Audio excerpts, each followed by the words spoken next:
Welcome to the Company of Dads podcast, where we explore the sweet, silly, strange, and sublime aspects of being a lead dad in a world where men, who are the go-to parents, aren't always accepted at work, among their friends, or in the community for what they're doing. I'm your host, Paul Sullivan. Our podcast is just one of the many things we produce each week at the Company of Dads. We have various features, including the Lead Dad of the Week. We have our community, both online and in person. We have a new resource library for all fathers. The one-stop shop for all of this is our newsletter, The Dad. Sign up at thecompanyofdads.com/The Dad. That's thecompanyofdads.com/The Dad. Today, my guests are Shawn Lesser and Brent Hurd, two fathers, entrepreneurs, and friends. They've had professional success, they've had family success, but like many men, they've had personal struggles. Brent's came first. Shawn, who was bringing together investors in some of the nicest places in America, had his crisis last year. When it happened, Brent was there. It started with a call from Shawn's wife. After Brent helped Shawn through a mental health crisis, the two kept talking, and that talk led to the creation of The Real, a mental health advocacy group aimed at men and fathers with the goal of helping people who are suffering. They want to remove the stigma around getting treatment for mental health if you're a man. We're talking to them right at the very start of this venture to hear how they can help dads be their best. Shawn and Brent, welcome to the Company of Dads podcast. Thanks, Paul. How'd you guys meet? I'll go first. So our kids played Little League baseball together. So I have a girl now that's 14, a girl that's 15 and a son that's 14. And Brent, his son, we all played on the same Little League team together. Brent, was Shawn that guy on the sidelines yelling and screaming and like throwing his hat at the ump, or no? He was mostly working on his comedy routine on the sidelines. You know, every time I see him, he'd throw me a joke here or there. So, some I'd laugh at, some I would not. I love it. You love the guy. You always want that friend, the friend who has. Yeah. It was great to see him every time. He'd have a new joke for me each time I'd see him. We had fun. Were you guys, would you consider yourselves at that point? I mean, it's different now, but at that point, were you close friends or more just sort of, baseball game friends, friends whose kids were friends? We were the kind of friends where, we'd see each other at the games, kids would know each other. But he was the kind of guy that, when you'd see him, you'd have a little bit of a longer conversation, not just the, hey, how you doing? How's work? It would go a little bit longer. So it was sort of just kind of on the edge of becoming pretty good friends. Yeah. Shawn, we're spending this whole episode talking about mental health. Right. You had a crisis last year. You're very public about it, which is important and amazing. But your wife reached out to Brent. She sent him a text. Yes. Why? Why, of all the people in the world, why do you think she texted Brent? Yeah, it was strange to me, honestly, because we'd known each other from baseball. And then my wife and Brent have been discussing a business idea, but that was years back. But she just had a feeling. She's like, you got to call Brent. And I'm like, what? What are you talking about? Like, no, I got to contact Brent. So it was just the sixth sense that she had. And what was your feeling, Brent, when you got that text? I was in the mountains skiing with my kids, and I hadn't heard from Shawn's wife Blanca in probably 2 years. And I got the text, and I knew from the wording of the text that there was some serious sort of issues happening.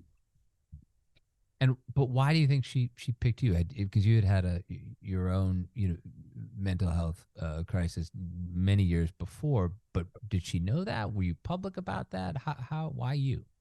Yeah, it's a great question. It's one of those things that I think we all now that we look back are sort of wondering the why behind it. Because interestingly enough, I was actually, I had sort of gone through my own thing years ago and had been creating my own content around mental health and around sort of the issues that I went through.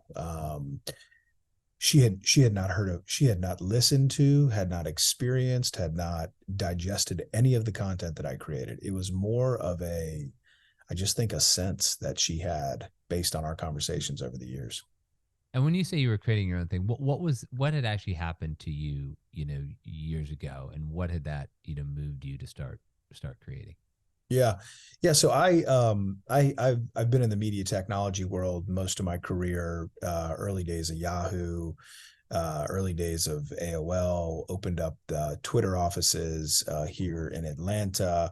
When I left Twitter, when I resigned from Twitter, 2 days after I made the decision of leaving, I had an emergency appendectomy followed by walking pneumonia. And the health crisis that I had, and I was a very healthy dude, turned into a mental crisis. And what I mean by that is that in going through the surgery, the pain of the appendectomy sort of opened, the only way I can describe it is it opened up something in me. And in leaving Twitter, I just began to question sort of my whole self, like, who am I in this world? I'm no longer the Twitter guy, the technology guy. Who am I?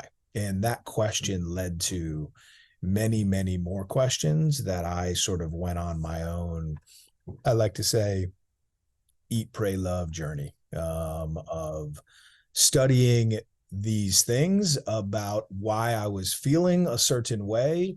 In a lot of cases, men will run the other way. I ran at it. And the reason I ran at it was something I'll never know, but I went on a journey of learning sort of why these things were happening to me. And in doing so, and in learning all of these things, I launched what is called the Awakened Dad. The Awakened Dad, ironically, was a program that essentially put together all the things that I had learned about. And these were big questions, like, why am I here? What's my purpose? All these big questions that I never even thought about. I never even knew to ask.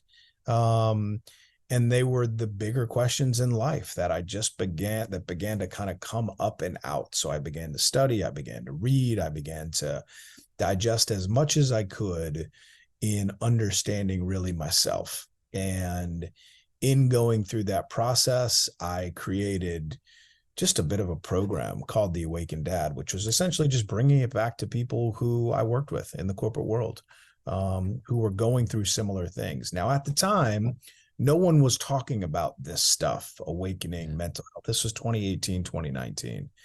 And yeah, so that's kind of what my journey around mental health was. And Shawn, do you know about any of this at the time when you reach out to Brent? I knew nothing. I No. knew nothing. All right. Just So my wife had a feeling. That was it. so you reach out. What is the first conversation like? What do you, do you immediately feel comfortable talking to Brent about what's going on? Tell me what was going on with you and how Brent helped you.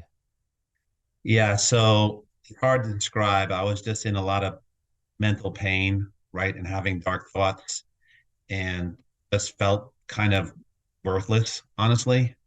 And uh, just my whole body was tense, and it was great to talk to someone who had been through a similar thing because it's hard. People don't. It's hard to explain, and people don't get it, right? Not that you're supposed to get it, but it's just such a strange feeling that you have to be there, have that same experience. So me and Brent, we met for the first time. He basically said, "Let's go for a walk." Right? We went to a park. I didn't know what to expect. I hadn't seen the guy in a while. He gave me a hug, and then we just started talking about what's going on. And it was great that he could really relate to what I was saying, right? Because he had been through something as painful as I had been. I was in the midst of, right? So it's great to have someone that's been there, done that, right? A little bit like Alcoholics Anonymous. You have the sponsor, someone who's been there and done that. That's a similar way that I felt. Yeah. And you and I never met in my previous life at the New York Times, but I remember getting a lot of emails from your company, Big Path Capital. Yes. You were organizing, incredible events, bringing together investors with a social good mission, and it's a classic. This is what men suffering from mental health crisis classic. Like on paper, everything looked amazing, but of course that's not the story. And this is how many men refuse to seek help, because you look at it on paper, you look at all the credentials, you looked at the LinkedIn profile. Yep. This guy's got it figured out. He's, and how did you, come to reconcile the sort of, the public version of you that people would see going on a LinkedIn page versus that that private version that was struggling? I would say it was scary. So just give you a little background on the story. So I got depressed around September, couldn't really eat, couldn't sleep. I lost about 40 pounds. I was just in bad shape. And then December came and I had a full breakdown. I was not functioning. I was on a Zoom. I remember being on a Zoom call and I was like, I can't be on this call. I just can't function. And then I was checked into a facility, and that was just a super strange kind of experience. And then when I got out, there were some changes in my company, Big Path, and I got bought out by my partners. And that, big, like you were saying, I lived my whole life around Big Path. I was wearing the hat. That was my whole life was the company, right? And everyone, Big Path equals Shawn. And all of a sudden, that's just gone. And I'm like, who the hell am I, right? I'm worthless, right? You just kind of get these thoughts and just, and also when I left, I was in contact with people constantly, emailing, texting. I have a lot of folks that I spoke to. That just stopped. It's just such a strange feeling of just pain when that happened. Yeah. And from your side, Brent, what do you remember of that when, because you had, as you said, you left Twitter, back, I guess, when Twitter was still Twitter. And that was, a big identity for you. Look, I left the New York Times. That was a huge part of my identity. But Brent, you had that combination of, leaving your identity behind and then having this mental health crisis. When you were hearing Shawn's stories, what did you think of? Yeah. Well, I'll tell you, and I'm just going to back up because it's this common thread that I was seeing for many, many years prior. Meaning I had gone through it. I had sort of gone through this study of why was I feeling as depressed, as down, as like just sort of unable to figure out my way forth. And what I learned over the years was, we all are programmed in a way where our career has become, in a lot of cases, our identity if we don't know what our true identity is prior to our careers. Most of us don't know that because we're all thrust into go be and do this thing. So when I left Twitter, it was essentially pulling the rug out from underneath me in the sense of this was who I thought I was, but I'm no longer that person. And then it was this process of figuring out, okay, now who are you? And this is the process that most men go through. It doesn't matter how much money you have. It doesn't matter how big the house is. It doesn't matter how big the car is. When you leave, it's usually career related. And when you either leave a big job, you leave building a company, there is an identity that we begin to associate ourselves with that position or that role. And the deeper that identity becomes, the deeper the sort of dive, if you will, becomes when you leave, especially if you don't have the awareness of that concept. It's sort of this false identity. Meaning the awareness that your identity is linked to your profession or the company that you work for. Is that what you mean? That's right. That's exactly right. And the truth is it's not. And when we can become knowledgeable enough within our own selves, sort of, kind of think higher level in the sense of, our true identity of who we are is, we're all these, like, we're fathers, we're husbands, we're, friends, we're all of these things. But we're not the banker, we're not the lawyer, we're not the accountant, we're not the executive, we're not the all those things that we have said for so many years that we are at the core. And this, can get into some woo-woo stuff, but I'll let you take me there. No, but that's a tough, like, do I agree with you? Of course I agree with you. But people, particularly, high achievers in America are sort of programmed that way. Like, maybe it's, who are you in high school? Are you an athlete? Are you the editor of the newspaper? Are you the student body president? And then it's, unfortunately, and I believe it's unfortunately, for a guy who has, pretty solid academic credentials myself, I see it with what you become defined pretty quickly by where you go to college, and then if you go to Yes. graduate school, and then, you know, where is that, you know, first job? And I've talked to a lot of guys, you know, who've come to the company of dads who are in their 20s and 30s, and they, you know, a couple of them in particular, it's almost like they feel like that the greyhound, when the greyhound catches the rabbit, you know, it totally screws up the greyhound's mind, 'cause they can't believe they've actually caught the, you know, the you know, fake rabbit. And they feel this way, like they've achieved all of this, and now what is next? Now you're kind of going the opposite way. You guys kept going, and then, you know, something changed, but it's like we've been programmed to this. So how, you know, Shawn, you can take this, or Brent, you know, how do you help change that narrative in people's minds, that you are not the sum total of your accomplishments, that being a man is more than, you know, being the money maker and the provider? I'll start and I'll let Brent, because I was a poster child for that, because everything was based around this company. Everything, right? I'm wearing the hat 24/7. Everything I'm talking about is around the company. And then that thing it just goes away.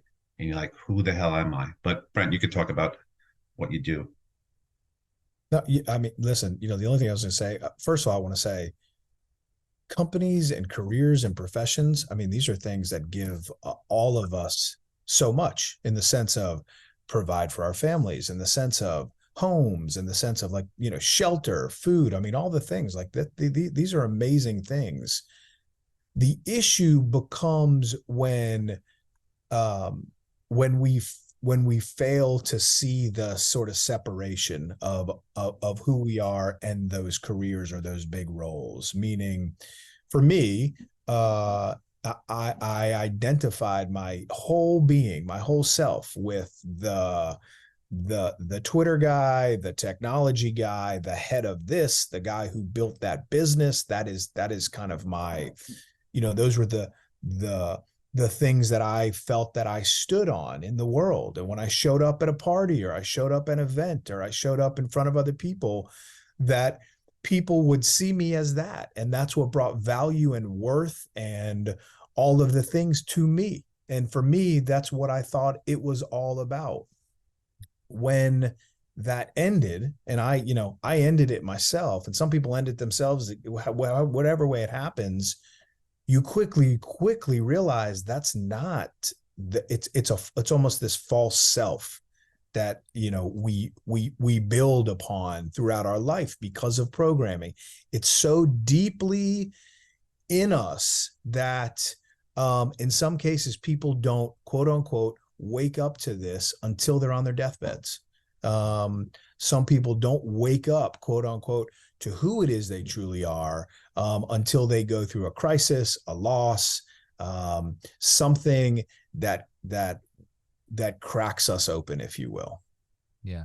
You guys get together really, you know, one-on-one for, you know, you, Brent, to help, you know, Shawn, or to at least, you know, share in what he was going through, because you'd gone through something similar. At what point, though, does that become an idea? And we're going to talk about the real now, but at what point does that become an idea for something bigger than just the two of you? I'll take that. So gone through the journey. I also went away for treatment to some treatment centers. I was always in contact with Brent at the treatment centers. And then when I came back, I was about a week after, and we were just talking, right? And he was so happy that I was back and we are going to get together. And we were just talking about the thing that we went through it's just, this is real, right? It's just, and Brent said that this is real. And I was like, yeah, this is real. There's something there. There are a lot of men, or I know we're talking about men, but it's not just the man. It's the women, it's the families, because it affects everybody that are going through these difficult times. So how can we use this journey that we were on to help other folks?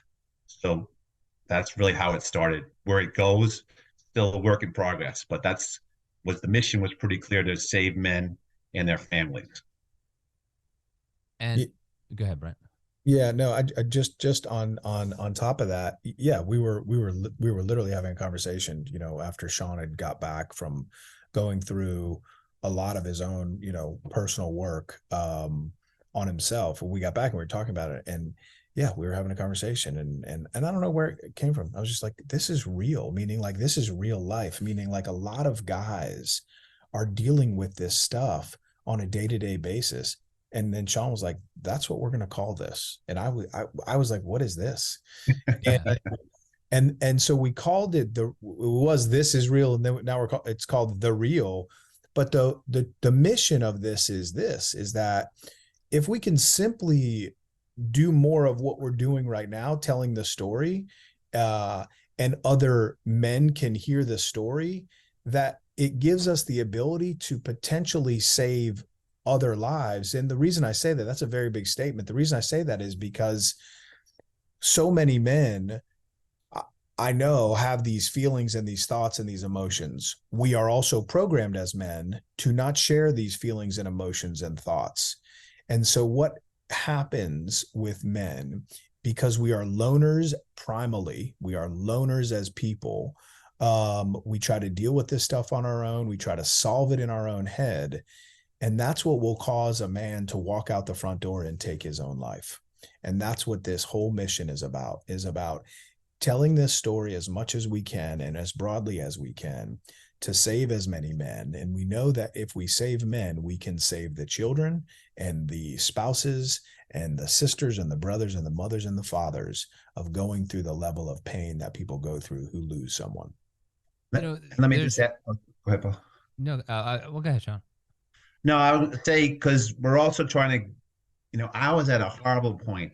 We don't want to have people going to that point. So we also want to help folks like where I was before, right? Before you got to that point, right? Right, because once you get to that point, you have a different mindset. You're just lost. You're just lost in pain, and you just want the pain to end. But there's people that are still just kind of going along in life. We want to help those folks, and also help those folks that are deeply into it, like I was. But we don't want folks to get there. That makes sense? It does. They talk about women, broad brushes, but socializing face to face, meaning they're talking to each other and looking at each other. And they say that men, broad brush, socialize shoulder to shoulder, meaning you go and you watch we're talking about golf. You watch a golf tournament on TV. You go watch a baseball game, or you stand on the sidelines of your kid's baseball game, shoulder to shoulder, and you watch it. When you guys think about this, when does this change? Because as kids, we're playing with each other face to face. We're probably on a team. If you're not on a team, you're maybe you're a theater person. You're on the stage, saying your lines to the other kid. Or I was a newspaper guy. You're in the student newspaper, and you're face to face. When do you think it changes for men, and we go to more shoulder to shoulder? And of course, how do we work to change that back so we can have those deep face to face conversations again? Yeah, I think it's a great question, and you're right. The sort of social framework of women is, you're feeling down, you're feeling, you're having issues at home. You can easily go sit at a coffee shop with 4 women and truly like let it all out, like communicate all of your deepest emotions and feelings, and that social framework will hold you, will sort of check on you, will take you in and embrace you, and then there's a lot of healing in that. And on the other hand, like you said, man, shoulder to shoulder, you're watching a game, you're having a couple pops, and that's the thing that maybe opens you up to then have those conversations. What I believe deeply is that,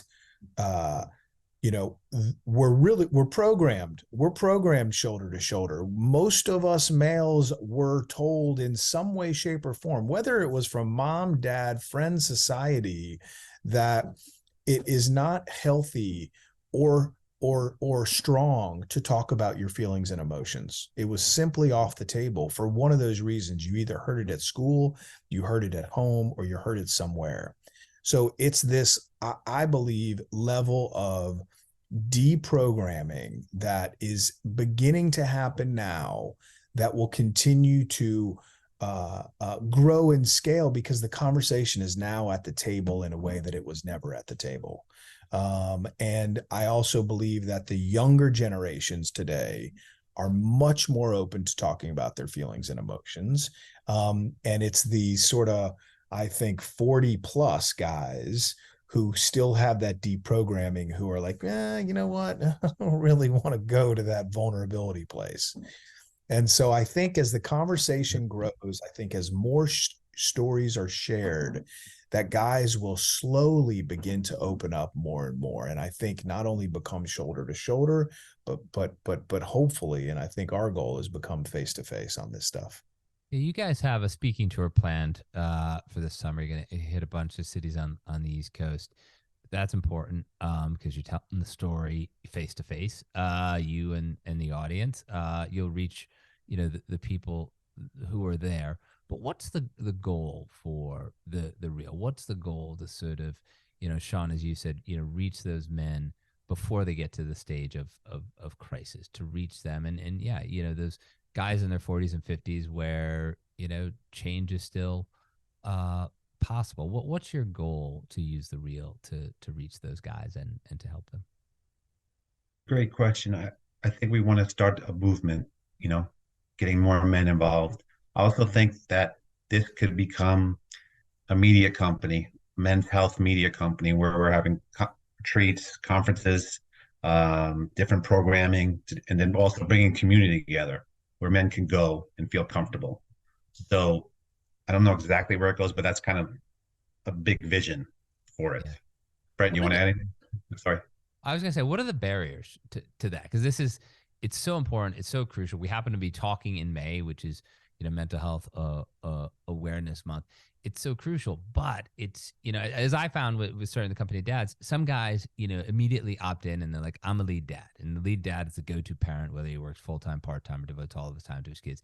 But a lot of guys who I know who are lead dads are hesitant and they fall back on, oh, wait, I'm not Mr. Mom, or I'm not the house husband. And like, that's not what you are, man. You can be working full-time. You're just super involved dad. That's one level of stigma, but mental health is so important to talk about. Insurance companies don't value it properly. Try to get reimbursed for seeing a therapist, let alone some of these other programs. It's a real slog. So what is the plan to get beyond that barrier? Because this is super important work that you guys are planning to do. But how do you get beyond that so you can, welcome men in? You can call them into this and not, call them out. Yeah. I would say leading by example, right? It was really hard to send I have 30,000 people on LinkedIn. I hit the button. Basically, I had troubles, right? But so many people came back and was so supportive. If you see the thread, or people are sending me private messages, or I've had a lot of conversations, straight conversations like, this is what happened to me. And almost every time someone's like, Shawn, I had a family member that had that situation, or I was in treatment. So it's kind of just destigmatizing it. Let people feel like they're in a safe space, right? Because it's challenging to do. Yeah. Brent, what were you going to add? Yeah. I was going to say, I think I think the simplest thing is just starting the conversation. And the more we start the conversation, the more things have begun to, even in this short period of time, have begun to sort of grow in what we're up to. Now, I know that a lot of men, high percentage, will, just like you said, sort of stay behind the door. But if those same men that are staying behind the door listen to this podcast, see the media that's out in the world of what we're doing, hear one of our speeches, they are the ones who could begin to reach out to one person and say, hey, listen, I've been having these thoughts. I want to have a conversation. If all of this media has one guy reach out and have one conversation and say, you know what, I've been having some pretty dark thoughts, I want to chat, then this work has been successful. I'm not a therapist. Shawn's obviously not, neither of us are therapists. We're just guys who've had experiences, who know how important it is now to talk about it. And we know that success is that one guy having that one conversation. Brent and Shawn, thank you for being my guest today on the Company of Dads podcast. Last question. How can people find you guys? How can people, after they listen to this, how can they reach out and find you guys? Yeah, they can come to our website, thereal.biz, THEREAL.biz. And they can find us on LinkedIn and on Instagram as well. Great. Thank you again, guys. I appreciate your time, but I even more appreciate what you're doing. Thanks, Paul. Thanks, Paul. Thank you for listening to the Company of Dads podcast. I also want to thank the people who make this podcast and everything else that we do at the Company of Dads possible. Helder Mira, who is our audio producer. Lindsay Decker, who handles all of our social media. Terry Brennan, who's helping us with the newsletter and audience acquisition. Emily Servin, who is our web maestro. And of course, Evan Roosevelt, who is working side by side with me in many of the things that we do here at the Company of Dads. It's a great team, and we're just trying to bring you the best in fatherhood. Remember, the one-stop shop for everything is our newsletter, The Dad. Sign up at thecompanyofdads.com/thedad. Thank you again for listening.